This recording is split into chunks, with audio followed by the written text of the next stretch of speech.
میرے بھائیوں، محبت دل کی وابستگی، روح کا میلان، اس کو کہا جاتا ہے۔ دل انسانی جسم کا بادشاہ ہے۔ جو چیزیں دل میں پنپتی ہیں، جو خواہشات دل کے اندر قرار پکڑتی ہیں، سارا وجود وہی کرتا ہے۔ انسان کا پورا نظام اسی دل کی فرما برداری کرتا ہے، لیکن ہوتا یہ ہے کہ نہ چاہتے ہوئے بھی، سمجھ بوجھ رکھتے ہوئے بھی، چیزوں کے مضر اثرات سے آگاہی رکھتے ہوئے بھی بعض اوقات دل ایسی چیزوں کی طرف میلان کرتا ہے جو بڑی نقصان دہ ہوتی ہے۔ انسان کے وجود کا بھی، اس کی روح کا بھی، اس کے باطن کا بھی وہ چیزیں بہت زیادہ نقصان کرتی ہیں، لیکن انسان ان سے بعض اوقات نجات نہیں حاصل کر پاتا۔ مثلا سب کو پتہ ہوتا ہے کہ ہرس، لالچ، ہوس یہ کوئی اچھی چیز نہیں۔ اللہ تعالیٰ اگر ضروریات کا رزق عطا کر دے اور ضروریات پوری ہونے لگ جائیں تو بہت اچھا ہے، لیکن نہ چاہتے ہوئے بھی بعض لوگ مال کی ہرس میں، ہوس میں، لالچ میں مبتلا ہو جاتے ہیں۔ یہ محبت دن بدن بڑھتی چلی جاتی ہے۔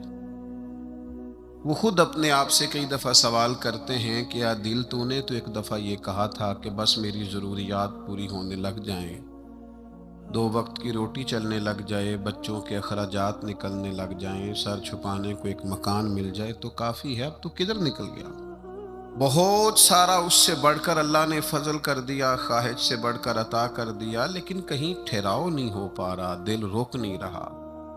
روز مال کی محبت، مال کا لالچ بڑھتا چلا جاتا ہے۔ یہ اس قدر زیادہ نقصان کرتا ہے کہ نبی کریم صلی اللہ تعالی علیہ وسلم نے ارشاد فرمایا کہ دنیا کی محبت ہر گناہ کی جڑ ہے۔ یعنی لوگ سمجھتے ہیں کہ معمولی بات ہے کہ میرے دل میں مال کی محبت بیٹھ گئی ہے، لیکن یہ بڑا گہرا مرض ہے۔ بعض لوگ کہتے ہیں نا کہ یہ مرض آ جائے تو اس کی وجہ سے 70 مرض اور بھی لگ جاتے ہیں۔ تو یہ دنیا کی محبت وہ مرض ہے، مال کی محبت وہ بیماری ہے کہ جس کی وجہ سے سینکڑوں امراض پیدا ہوتے ہیں، حلال حرام کی تمیز اٹھ جاتی ہے، رشتوں کا تقدس پامال ہو جاتا ہے، بہن بھائیوں کے رشتوں میں دراڑ آ جاتی ہے۔ لوگ اس مال کی محبت میں مبتلا ہو کر خونی رشتوں تک کو بھول جاتے ہیں۔ تو اگر محبت کو صحیح رستہ نہ ملا، یہ محبت الہی اور محبت رسول صلی اللہ تعالی علیہ وسلم کے خوبصورت عنوانات کی عادی نہ ہوئی، تو پھر یاد رکھیے گا کہ مال کی محبت تو پورے طور پر اجاڑ دے گی، اندر کو تباہ کر دے گی۔ ایک دوسری محبت بڑا نقصان کرتی ہے، وہ ہے شہرت کی محبت۔ میں چاہا جاؤں، میری شہرت ہو جائے، لوگ مجھے جانیں، کوئی ایسا طریقہ اپناؤں جس کی وجہ سے دنیا کے اندر فیمس ہو جاؤں، لوگ میرا نام لینے لگے۔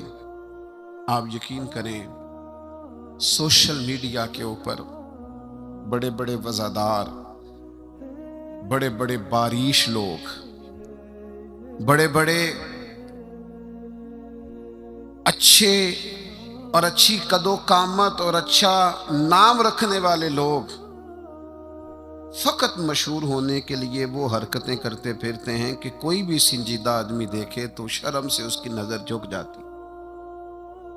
یہ شہرت، اس کا لالچ، یہ شہرت کی طلب اور شہرت حاصل کرنے کے لیے ایسے خطرناک طریقوں کا حصول، شہرت حاصل کرنے کے لیے ایسے کمزور اور ایسے اخلاق سے گرے ہوئے رویے کا انداز تباہ کر دیا اس نے، دنیا اجاڑ کے رکھ دیا ہے لوگوں۔ آپ یقین کریں، اچھے بھلے سمجھدار لوگ تھے، اچھے بھلے معاملہ فہم لوگ تھے، الجھ گئے ہیں۔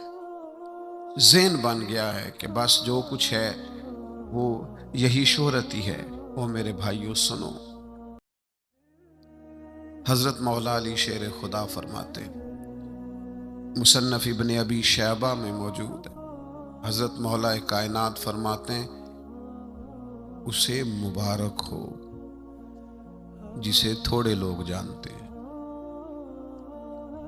وہ قابل مبارکباد ہے جس کا تعارف کم لوگوں میں، زیادہ لوگوں میں جس کی شناخت نہیں ہے۔ میرے بھائی، آپ کبھی ان لوگوں سے پوچھ کر تو دیکھو، ان سے کبھی ملاقات تو کرو جو بڑے مشہور ہو گئے، کبھی ان کی تنہائی میں ان کے پاس تو بیٹھو، ان سے پوچھو تو صحیح۔ اس شہرت کے سبب سے انہیں کچھ ایسے کام بھی کرنا پڑتے ہیں جو وہ کرنا نہیں چاہتے، انہیں کچھ ایسے رستوں سے بھی گزرنا پڑتا ہے جہاں سے گزرنے کا کبھی انہوں نے سوچا بھی نہ تھا۔ وہ تو چاہتے تھے کہ کوئی تنہائی ہوتی، قرآن مجید کا نسخہ ہوتا، 500 دانے والی تسبیح ہوتی، کہیں مصلے کا نور ہوتا، دل میں ہو یاد تیری گوشہ تنہائی ہو، پھر تو خلوت میں عجب انجمن آرائی ہو۔ دل چاہتا تھا، لیکن یہ شہرت، اس کی طلب۔ ہاں ایک بات ہے، اگر آپ شہرت چاہتے ہیں، معروف ہونا چاہتے ہیں، مشہور ہونا چاہتے ہیں، بہت سارے لوگوں میں چاہتے ہیں کہ آپ کا نام سنہری حروف سے ہو اور زیادہ لوگ آپ کو جانے پہچانے، تو قرآن مجید نے نسخہ دیا ہے۔ فرمایا ان الذین آمنوا وعملوا الصالحات سیجعل لهم الرحمن ودا، جو ایمان لانے کے بعد نیک عمل کرے گا رب لوگوں کے دلوں میں محبت پیدا فرما دے گا۔ رحمان ایسا ماحول بنا دے گا کہ ان لوگوں کے دلوں میں، اللہ تعالیٰ لوگوں کے دلوں میں اس بندے کی محبت پیدا کر دے گا۔ ایک اور محبت ہوتی ہے، اولاد کی محبت، بڑی اچھی محبت ہے، ہونی چاہیے، لیکن اگر یہی اولاد شریعت کے راستے میں آنے لگے، اگر یہی اولاد اس طرح کا رویہ اختیار ہونے لگے کہ آپ کو اس کی خاطر حلال حرام کی تمیز بھولنا پڑے، یا اولاد کہیں رکاوٹ بنے شریعت کی راہ میں، تو پھر قرآن مجید نے کہا انما اموالکم و اولادکم فتنہ، پھر یہ تمہارے لیے آزمائش ہے، پھر تمہیں تھوڑا غور کرنا پڑے گا، تمہیں پھر دیکھنا پڑے گا، پھر تمہیں توجہ کرنی پڑے گی کہ کہیں اللہ رسول کے راستے میں تو نہیں آ رہی۔ حضرت ابوبکر صدیق رضی اللہ تعالیٰ عنہ کے بیٹے نے ایک دفعہ کہا تھا کہ ابا جی، مسلمان ہونے سے پہلے جب بدر کے دن میں کفار کی طرف سے لڑتے ہوئے آ رہا تھا تو آپ میری تلوار کی زد میں آ گئے تھے، میں آپ کو قتل کر سکتا تھا پر میں نے باپ سمجھ کر کے چھوڑ دیا۔ تو سیدنا ابو بکر صدیق فرمانے لگے بیٹا تو ابھی کلمہ نہیں پڑھتا تھا، تو نے مجھے باپ سمجھ کے چھوڑ دیا، اگر تو بدر والے دن میری تلوار کے نیچے آتا تو میں تجھے کبھی بیٹا سمجھ کے معاف نہ کرتا، دین کا مخالف سمجھ کے قتل کر دیتا۔ اس لیے کہ جو اولاد شریعت کے راستے میں آئے گی، دین کے راستے میں آئے گی، پیغام حق کے راستے میں آئے گی، اسے اولاد سمجھ کر درگزر تھوڑا کیا جائے گا۔ میرے عزیزو، وطن کی محبت بھی کبھی غالب آتی ہے، علاقے کی محبت بھی کبھی غالب آتی ہے۔ انسان جہاں پیدا ہوتا ہے، جہاں جوان ہوتا ہے، جہاں وقت گزارتا ہے، جہاں اس کے احباب ہوتے ہیں، جہاں اس کی دوستیاں ہوتی ہیں، جہاں اس کے تعلقات ہوتے ہیں، وہ محبت بھی کبھی غالب آتی ہے۔ لیکن یاد رکھنا، سارا کچھ ہی مکہ مکرمہ میں موجود تھا، وہیں پیدا ہوئے تھے صحابہ، وہیں دوستیاں تھیں، تعلق تھے، رشتہ داریاں تھیں، لیکن جب پتہ چلا نا کہ محبوب کو مدینہ پسند ہے تو پھر کسی نے بھی وطن سے پیار نہیں کیا، محمد عربی کے شہر سے محبت فرمائی ہے۔ آپ ان ساری محبتوں کو گنتے جائیں، وہ دولت کی ہو، وہ شہرت کی ہو، وہ اقتدار کی ہو، وہ اولاد کی ہو، وہ محبت آپ کے لیے وطن کی محبت ہو، یہ ساری محبتیں قربان کی جائیں گی، لیکن اگر کسی محبت کو حاصل کیا جائے گا تو وہ اللہ رسول کی محبت ہے۔ میں آپ کی خدمت میں عرض کروں وہ محبت کس طرح حاصل کرنی ہے؟ دل و جان سے نہ رب رسول کا ہر فیصلہ قبول کرنا۔ یہ ذرا غور کیجئے گا، یہ تھوڑا سمجھنے والا عنوان ہے۔ آپ اپنی قلب سے، روح سے، دل سے پوچھیں کہ مجھے پیار ہے نبی پاک سے۔ داتا صاحب نے ایک مقام پہ لکھا ہے جس سے محبت ہو اس پر غصہ نہیں آتا، جس سے محبت ہو اس کی طرف سفر کریں تو رستہ مشکل نہیں لگتا۔ جس سے محبت ہو وہ کوئی حکم دے تو وہ حکم پورا کرنے میں انسان کوئی رکاوٹ محسوس نہیں کرتا۔ یہ جو محبت ہوتی ہے نا، محبت یہ رستے آسان کر دیتی ہے، حکم ماننا آسان کر دیتی ہے۔ محبوب کچھ بھی کہہ دے، کسی وقت بھی کہہ دے، کسی رنگ میں بھی کہہ دے، کسی حال میں بھی کہہ دے۔ تو محبت ایک ایسی چیز ہے جو انسان کو اتنا خوبصورت بنا دیتی ہے کہ کمال ہو جاتا ہے۔ جب ایک انصاری نے نا نبی کریم علیہ السلام کا فیصلہ پورے طور پر نہیں نہ مانا، حضور نے ایک فیصلہ کیا، ایک انصاری تھے تو انہوں نے وہ فیصلہ پورے طور پر تسلیم نہیں کیا۔ اللہ تعالیٰ نے نا قرآن مجید میں ایک انوکھا انداز اختیار کیا، اور اس انداز کی قرآن مجید میں یہ واحد آیت ہے۔ اللہ کریم نے ارشاد فرمایا فلا وربک، محبوب مجھے تیرے رب کی قسم۔ اللہ کرے آپ کو سمجھ آئی ہو، قرآن مجید کی لذت آئی ہو۔ ذرا یہ انداز دیکھیے، یہ نہیں فرمایا کہ مجھے میری قسم ہو یا تیری قسم ہو، فلا وربک، محبوب مجھے تیرے رب کی قسم۔ رب آکھے اے سونیا محبوبہ تیرے سو ناز اٹھے نہ ہاں، لوکی میریاں قسماں چاندے نے، میں تیریاں قسماں چانا ہاں۔ فلا وربک، محبوب مجھے تیرے رب کی قسم، لا یؤمنون حتی یحکموک فیما شجر بینہم، محبوب یہ اتنی دیر تک مومن نہیں ہو سکتے جب کہ ہر معاملے میں تیرا فیصلہ قبول نہ کریں۔ اور پھر کیا کریں؟ ثم لا یجدوا فی انفسہم حرجا مما قضیت ویسلموا تسلیما، اور پھر اپنے دل میں اس فیصلے کے بارے میں ذرا سا بوجھ بھی محسوس نہ کریں، پورے طور پر اپنی گردن جھکا دے محبوب تیرے فیصلوں پر۔ جب تک یہ والا رویہ اختیار نہیں نہ کرتے کہ تیرا ہر فیصلہ قبول ہو، تیری ہر بات قبول ہو، تیرا ہر رنگ قبول ہو، جب تک یہ تسلیم نہیں کرتے اتنی دیر تک رب ان کا ایمان قبول نہیں فرماتا۔ جب تک پورے طور پر قبول نہیں نہ ہوتے فیصلے۔ اچھا میں آپ کی خدمت میں ایک بات عرض کروں،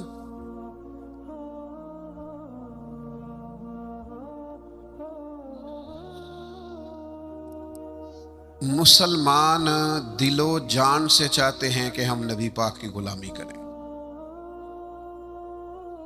مسلمانوں کی روح چاہتی ہے کہ ہم ہر وقت اپنے نبی کی بات مانیں۔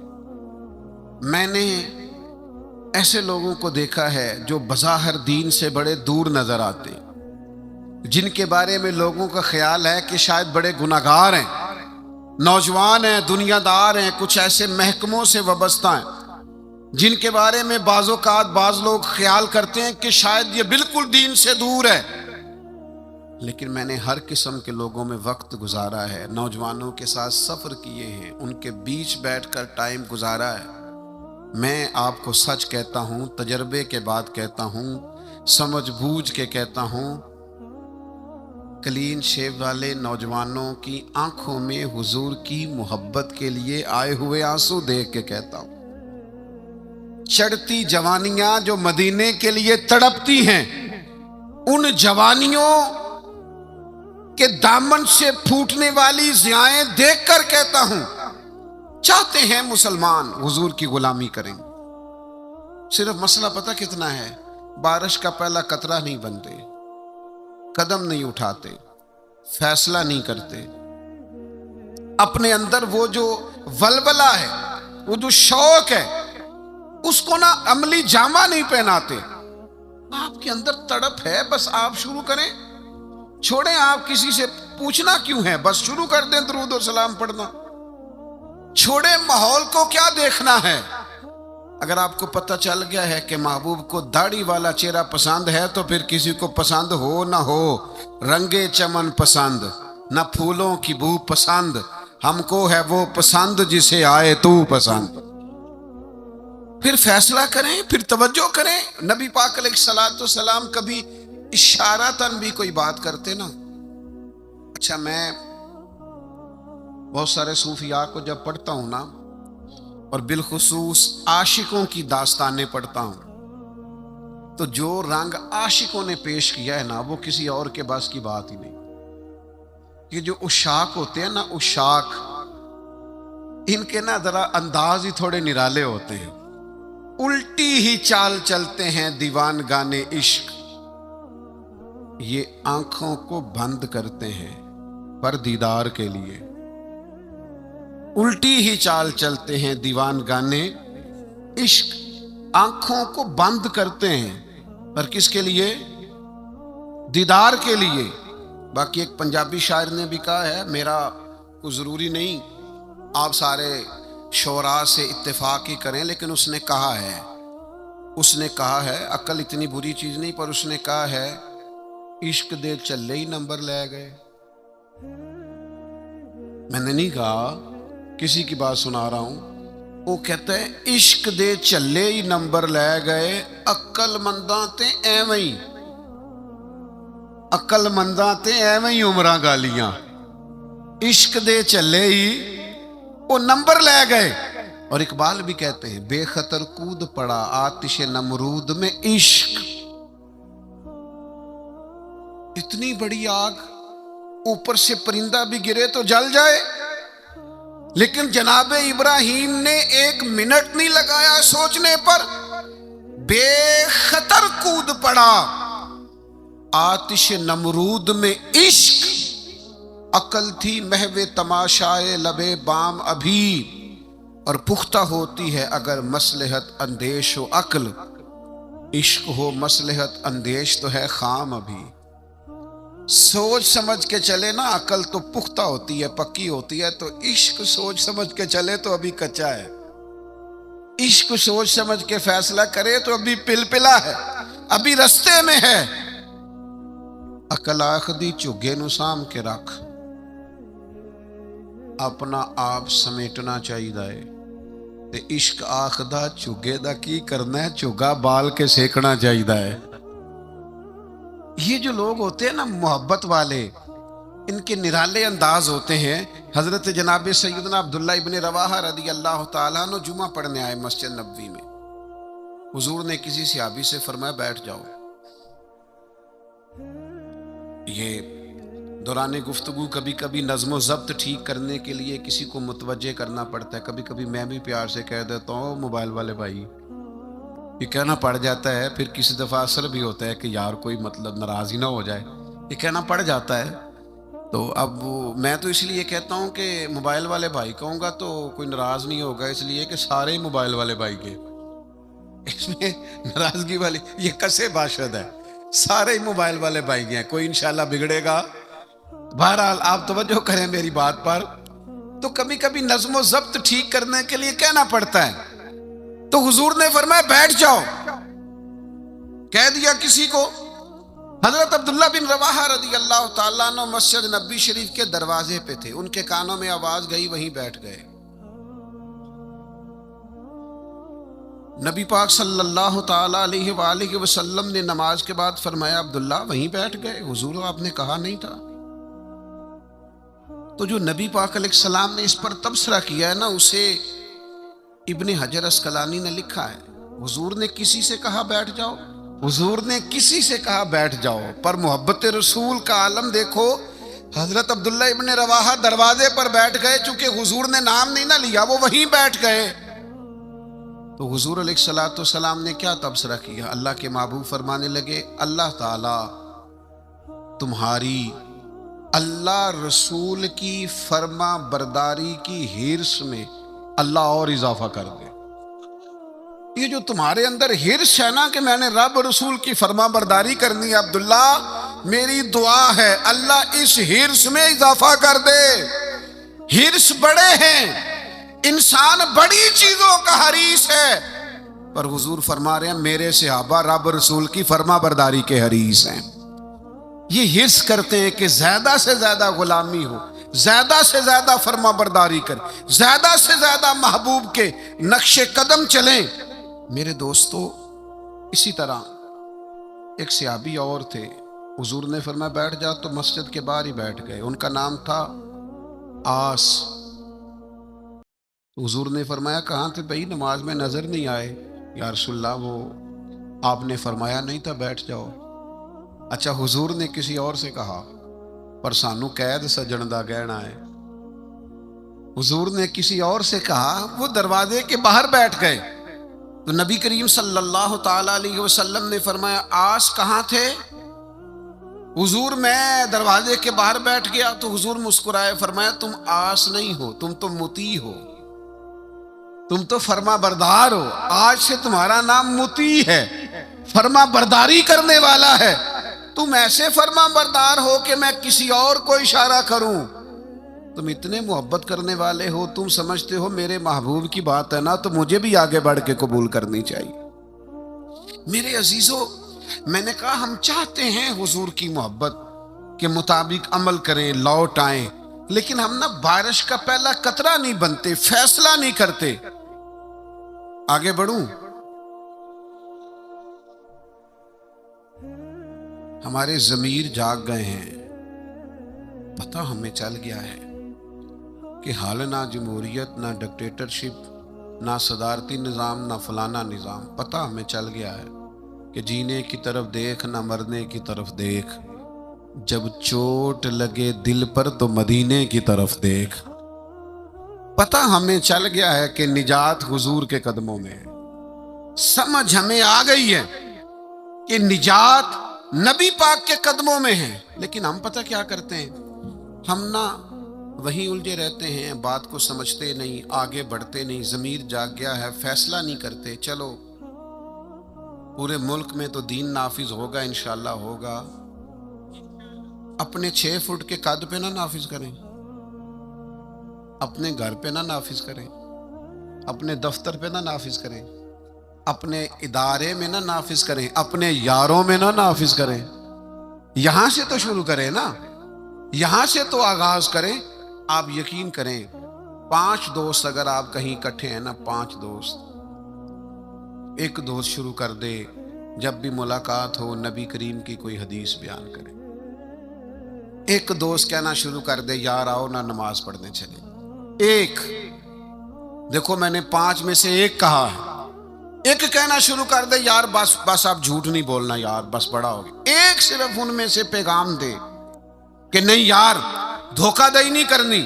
ایک ان میں سے کہے کہ یار تھوڑا سا نا وقت اب ماں باپ کے لیے بھی نکالنا ہے، اب گھر والوں کے لیے بھی تھوڑا وقت دینا۔ ایک، میں ذمہ داری سے کہتا ہوں، وہ باقی 4 سامنے شاید مذاق اڑائیں، سامنے شاید کہیں بیٹھ جا تو اتنا نیک پتہ ہے ہمیں تیرا، لیکن میں سچ کہتا ہوں وہ سامنے آپ پر تنقید کریں گے، لیکن دل ان کا گواہی دے گا یار کہہ تو ٹھیک ہی رہا ہے۔ یہ دین کے اندر، یہ نبی پاک کی محبت کے پیغام کے اندر اللہ نے نا جاذبیت بڑی رکھی ہے، اس میں کشش بڑی رکھی ہے، اسلام کے اندر لچک بڑی رکھی ہے، اسلام کی فطرت میں قدرت نے لچک دی ہے، اتنا ہی یہ ابھرے گا جتنا کہ دبا دو گے۔ اس کے اندر سے ہمیشہ ضیاء پھوٹتی ہے، روشنی نکلتی ہے۔ آپ حضور کا پیغام دے دیں، مزاج بنائیں، کہہ دیں،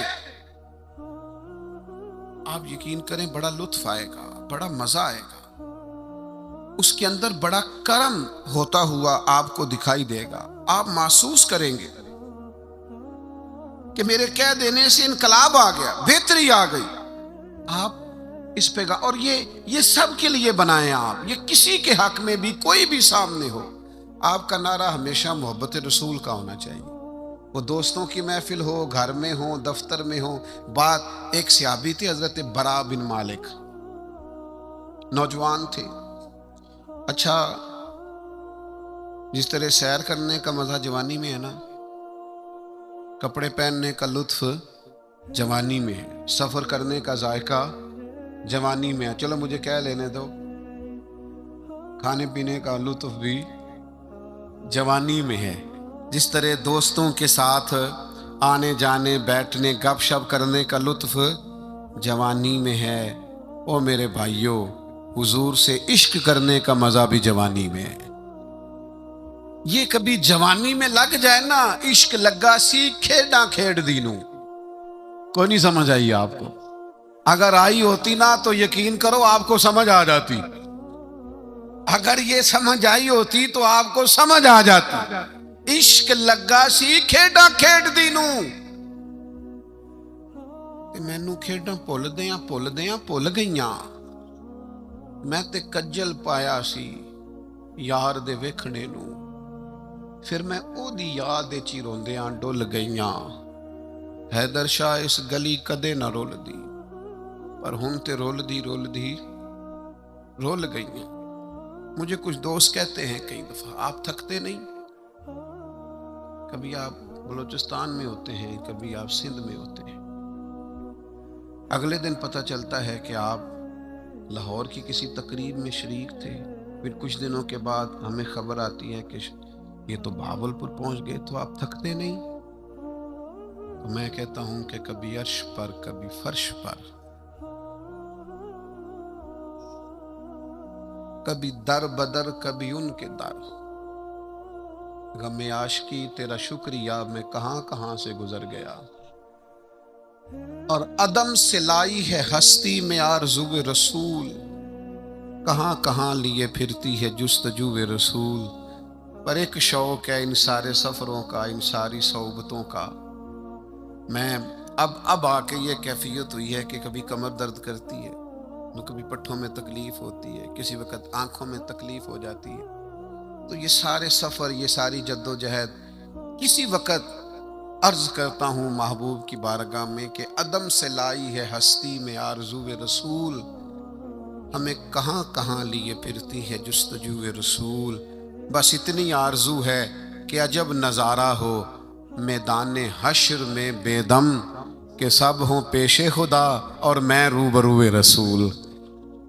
اتنا سا دل کرتا ہے کہ عجب نظارہ ہو میدان حشر میں بے دم، سب ہوں. ایک صحابی ہیں حضرت برا بن مالک رضی اللہ تعالی، چڑھتی جوانی اور عشق رسول بھی پورا جوبن پہ. ان کے قد کاٹ کا بھی پورا باکپن اور محبت رسول کے دریا بھی پورے کا پورا ان کے سینے میں موجزن. تو حضور کا مجھے یوں لگتا ہے کہ ارادہ کرم ہوا کہ لوگوں کو بتاؤں بھلا یہ مجھ سے کتنی محبت کرتا ہے. نبی کریم علیہ السلام نے فرمایا میں کوئی حکم دوں تو پورا کرو گے؟ بڑے خوش قسمت تھے جو حضور کے سامنے نبی پاک سے حکم لیتے تھے. فرمایا برا میں کوئی حکم دوں تو پورا کرو گے؟ عرض کی حضور حکم کریں تو صحیح. تو محبوب نے مسکرا کے فرمایا جاؤ اپنے باپ کی گردن کاٹ کے لاؤ.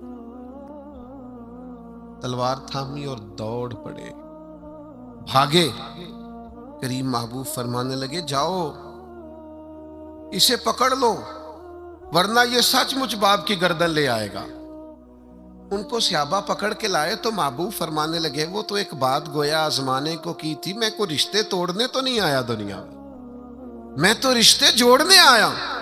ان کی محبت رسول کا یہ لیول تھا کہ آپ حکم کریں تو میں باپ کی گردن لانے کو تیار ہوں، گویا میں ہر رشتے ہر ناطے کی قربانی پیش کرنے کو تیار ہوں.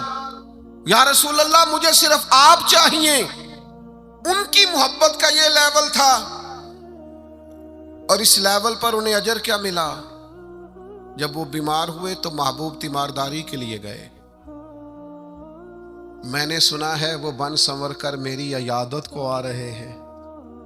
میں سوچتا ہوں کہ کیا بنے گا، وہ آ رہے ہیں، میں جا رہا ہوں۔ حضور تیمارداری کے لیے تشریف لائے۔ اللہ کے حبیب صلی اللہ تعالی علیہ وسلم نے ان کی حالت دیکھی تو ایک دعا فرمائی۔ محبوب فرمانے لگے اے اللہ، دیکھیں اس دعا کا حسن دیکھیں، فرمایا اے اللہ جب برا بن مالک سے تیری ملاقات ہونا تو اس سے مسکرا کے ملنا جو تیری شان کے لائق ہے۔ اے اللہ تو اس سے مسکرا کے ملنا اور یہ تجھ سے مسکرا کے ملے۔ اور سنو میرے بھائیوں، اس حدیث پاک کا نتیجہ سنو۔ اس کا نتیجہ علماء فرماتے ہیں یہ نکلتا ہے کہ جو مصطفیٰ کریم سے رج کے محبت کرے گا، کھل کے محبت کرے گا، ہر رشتے سے بڑھ کر حضور سے محبت کرے گا، اس کے اجر کے لیے حضور نے دعا فرمائی ہے جب قیامت میں اللہ کے حضور حاضر ہوگا تو رب اس سے مسکرا کے ملاقات کرے گا جو اس کی شان کے لائق، اور بندہ بھی رب سے مسکرا کے ملے گا۔ میرے عزیز یاد رکھیے گا کہ اپنی زندگی کے اندر حضور کی محبت ہمیشہ اپنا لیں۔ اچھا بعض اوقات نا نبی پاک علیہ السلام کی محبت کے لیے مشکل فیصلے بھی کرنے پڑیں گے، کٹھن رستوں سے بھی گزرنا پڑے گا۔ آپ کو سارا قبیلہ منع کرے گا، ساری برادری روکے گی، مجھے کہہ لینے دو، خاندان میں والدین بھی منع کریں گے۔ آپ کو محبت رسول کے رستے پر چلنا ہے تو بہت سارے احباب بھی آپ کو کہیں گے او یار دنیا کا بھی ماحول سمجھنا پڑتا ہے، حالات دیکھو بدل گئے۔ معاذ اللہ کچھ لوگ یہ بھی کہتے ہیں وہ زمانہ اور تھا، یہ زمانہ اور ہے۔ لوگ آپ کو بڑی آراء پیش کریں گے، بڑا بڑا رنگ پیش کریں گے، لیکن اگر آپ اس کو سمجھ جائیں، اس پر غور کر جائیں کہ ہمیشہ برکت رسول اللہ کی بات ماننے میں صلی اللہ تعالی علیہ وسلم، اور میرے نبی پاک صلی اللہ تعالی علیہ وسلم کی غلامی اور محبت میں کبھی نقصان نہیں ہوتا۔ ایک حضور کے صحابی تھے حضرت جلابیب رضی اللہ تعالیٰ عنہ، صحیح مسلم شریف میں ان کا تذکرہ موجود ہے۔ حضرت جلابیب رضی اللہ تعالیٰ عنہ کا رنگ زیادہ گورا نہیں تھا، خوبصورت آدمی نہیں تھے، قد بھی بہت اونچا نہیں تھا، یعنی یوں سمجھ لیے کہ قد بھی تھوڑا سا اس طرح کا تھا، رنگ و روپ بھی اس طرح کا تھا، حالات کچھ اور ہی تھے۔ ان کی شادی نہیں ہوتی تھی۔ اللہ کے رسول صلی اللہ تعالی علیہ وسلم نے فرمایا جاؤ فلاں قبیلے میں جا کے ان لوگوں سے کہو اپنی بیٹی کا نکاح تیرے ساتھ کر دیں۔ وہ چلے گئے، ان لوگوں سے جا کے کہا، لیکن ان لوگوں نے جب حضرت جلابیب رضی اللہ تعالیٰ عنہ کا نام سنا نا، یہ وہی جلابیب ہیں جن کے بارے میں نبی پاک نے فرمایا یہ مجھ سے ہے اور میں اس سے ہوں۔ لوگوں نے جب آپ کا نام سنا تو ظاہر ہے بیٹی والے بڑا سوچا کرتے ہیں، ان کو غور کرنے کا پورا حق حاصل ہوتا ہے۔ انہوں نے کہا حضرت جلابیب نہ تو قد کاٹ ہے، نہ رنگ روپ ہے، نہ پاس کوئی پیسہ ہے، تو یہ کس طرح بات آگے چلے گی، کس طرح معاملہ بہتر ہوگا؟ انہوں نے تھوڑی لیت و لالا کی بات کرنے میں، سمجھنے میں تھوڑا وقت لیا۔ وہ جس بیٹی کے لیے پیغام نکاح لے کے گئے تھے وہ پردے کے پیچھے سے بولی، کہنے لگی آپ مجھے حضور کے حوالے کریں۔ فیصلہ اگرچہ مشکل ہے، رستہ اگرچہ کٹھن ہے، پر چونکہ نبی کریم نے فرمایا ہے لہذا آپ مجھے حضور کے حوالے کریں۔ اس خاتون کا نکاح اللہ کے محبوب کے حکم پر حضرت جلابیب سے ہو گیا۔ 2 دعائیں میرے نبی پاک نے دی۔ جب شادی ہو رہی ہے تو خاوند نہ زیادہ خوبصورت ہے، نہ مالدار ہے، نہ خوبصورت قد کاٹ ہے، 2 دعائیں اللہ کے محبوب صلی اللہ تعالی علیہ وسلم نے دی، کہا اے اللہ اس کے لیے ہر قسم کی خیر مقدر فرما اور اسے زندگی کی ہر تکلیف سے محفوظ فرما۔ کل تک وہ غریب تھی، فیصلہ کیا محبت رسول میں۔ فیصلہ مشکل ہوتا ہے لیکن کرنے کے بعد پتہ چلتا ہے جب تک بکے نہ تھے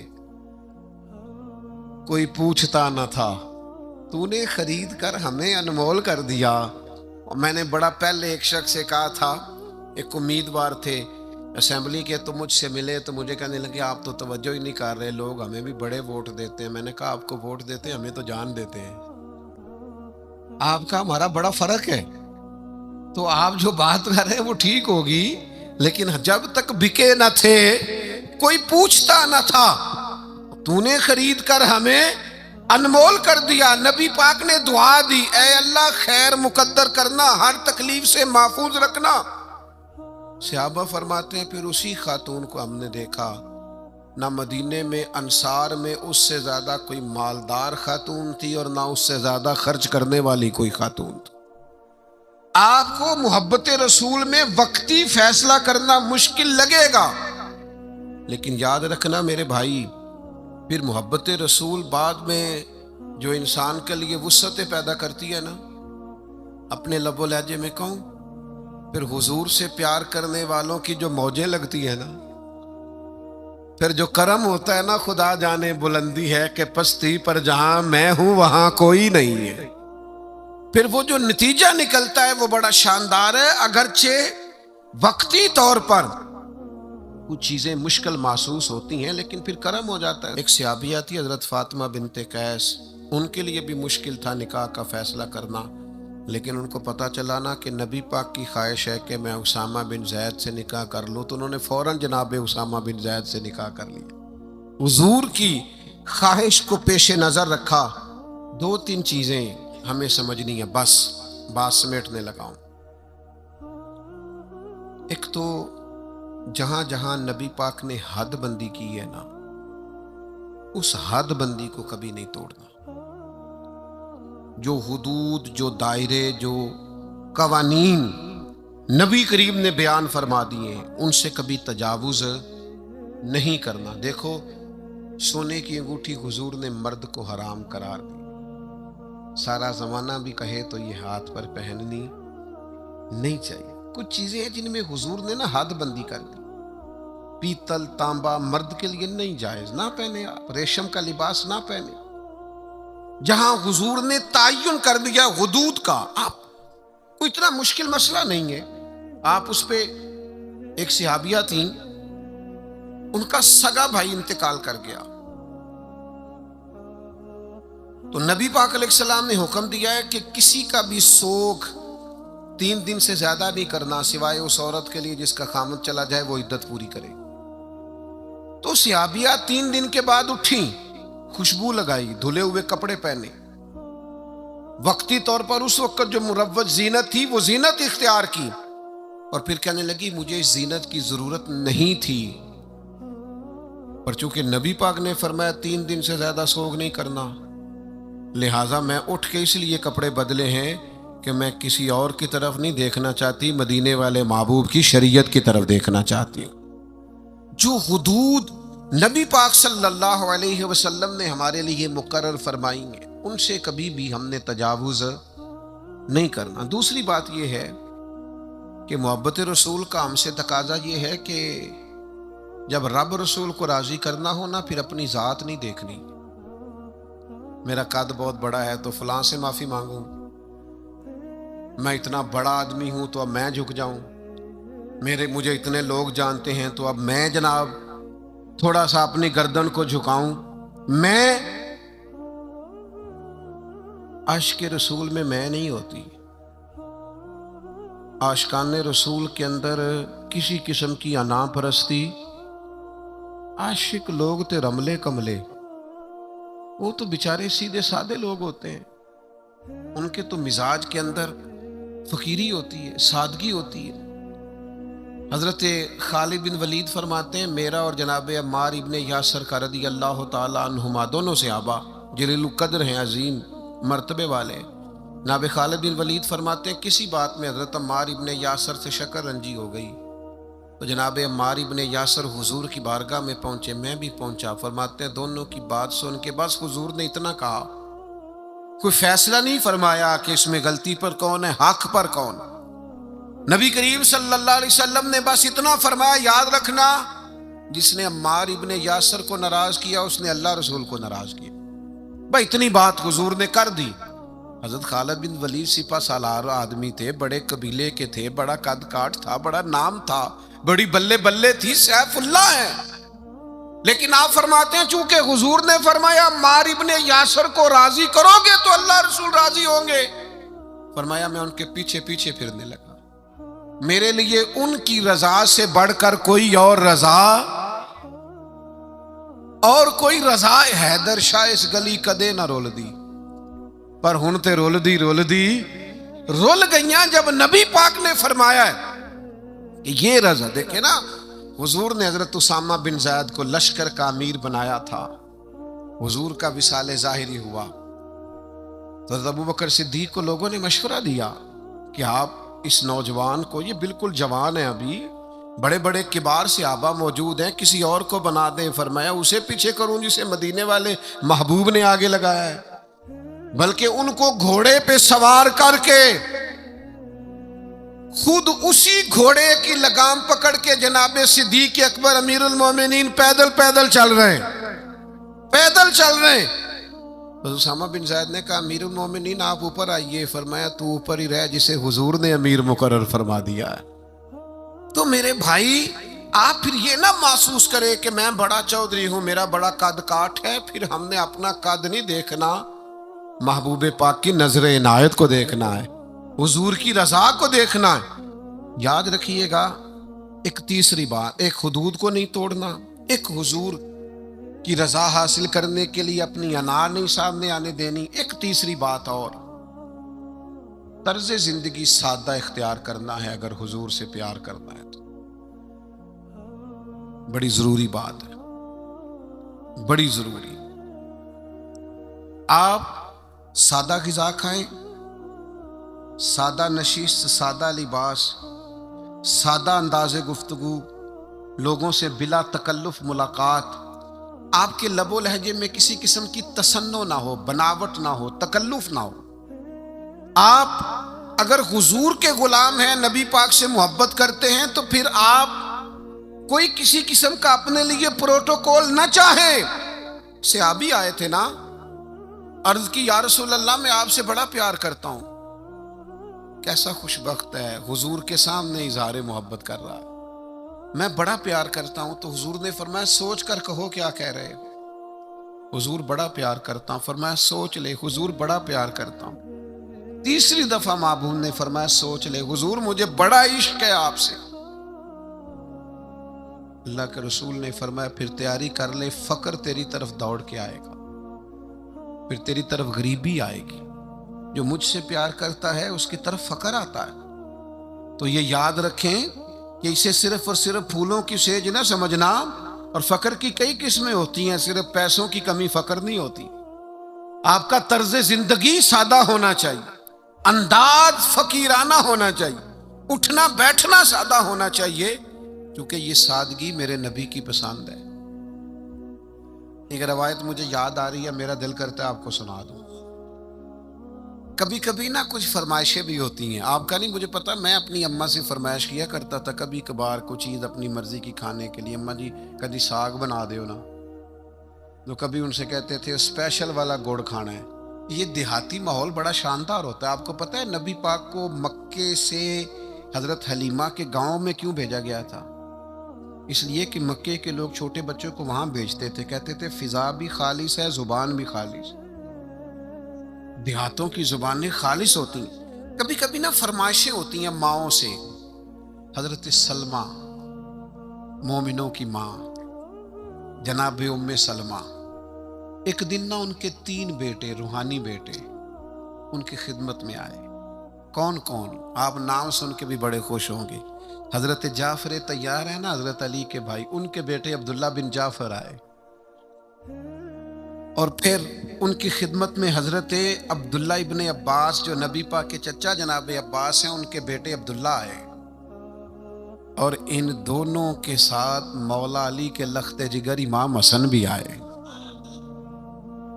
یہ 3 شہزادے، عبداللہ بن جعفر، عبداللہ ابن عباس اور امام حسن بن علی، یہ تینوں آئے اور آ کے حضرت ام سلمہ سے کہنے لگے ہمارا آج وہ کھانا کھانے کو دل کرتا ہے جو نبی پاک کو بڑا پسند ہے.